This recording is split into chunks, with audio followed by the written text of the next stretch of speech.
As he just mentioned, cybersecurity is an issue the U.S. and China have been talking about for quite some time. For more on this sensitive topic, let's bring in Professor Catherine Lotrionte into our discussion. She's the director of the Institute for Law, Science, and Global Security at Georgetown University here in Washington. You just heard our reports there. A lot to digest. What do you make of all of this? Well, I think that what the U.S. Department of Justice has done is an important step first in identifying an issue that has been troubling the U.S. and particularly corporate America for a number of years now. And the U.S. government has laid down an important marker, if you will, a red line that the Chinese officials have gone too far in their conducting of economic espionage. Catherine, you heard the charges, counter charges. We hear this whenever a dispute like this comes up. What's likely to happen next in this dispute, your estimation?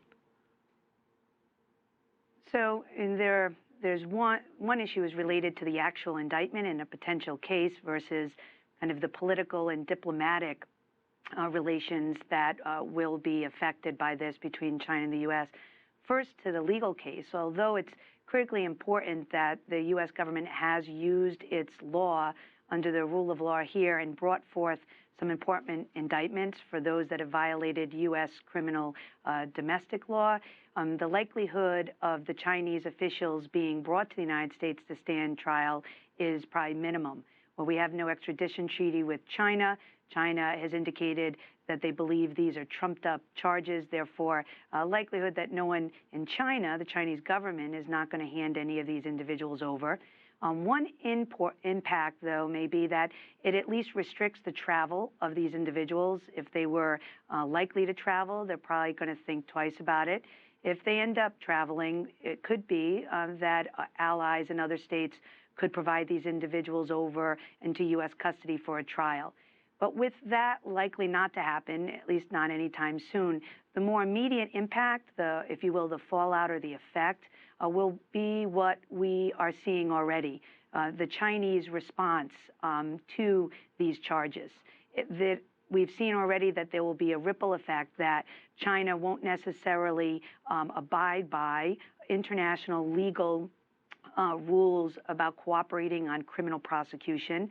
They will probably not cooperate in any investigation, and they've already indicated by announcing that they will pull out of the U.S.-China cyber working group. I would not be surprised if they continue to react in a negative way outside of any legal criminal case, where they would take or retaliate against this very appropriate, legally based indictment. They instead will, what they have termed, use countermeasures, where under these circumstances, countermeasures would not be legitimate under international law. Well, let me just move the conversation just a little bit, because we've heard so much about cybersecurity as an issue, and it's changed in recent history. Of course, there were accusations earlier from the United States about China. That, of course, followed by the Snowden disclosures, and then this week we got this tease from WikiLeaks that they're going to name another country within 72 hours where the NSA was recording all mobile phone calls. It seems like there is so much of this stuff getting out there, and you heard the Chinese ambassador saying that the U.S. really has a tough time kind of laying out this moral high ground, given these stories that have come out with the Snowden disclosures. And there seems to be so much discussion, but there doesn't seem to be a sense of outrage about what's going on. Should there be more? So, one, to start with, we should be really honest and frank about these issues related to espionage have nothing to do with a moral stand that anyone is taking. In fact, the U.S. is not taking any moral stand. It's generally accepted that states conduct espionage against each other. The U.S. has always maintained, going back decades, that the U.S.'s policy is that while political military espionage is considered a legitimate way of and involved in international relations, economic espionage is not. And irrespective of what the Snowden revelations show, and what they do show is that, yes, surveillance, foreign surveillance does occur, not only by the U.S., but by other countries, that the economic espionage is what we're talking about in the case of the Chinese military officials. And it is, I mean, it's not surprising that more is coming out, with a lot more transparency in communications.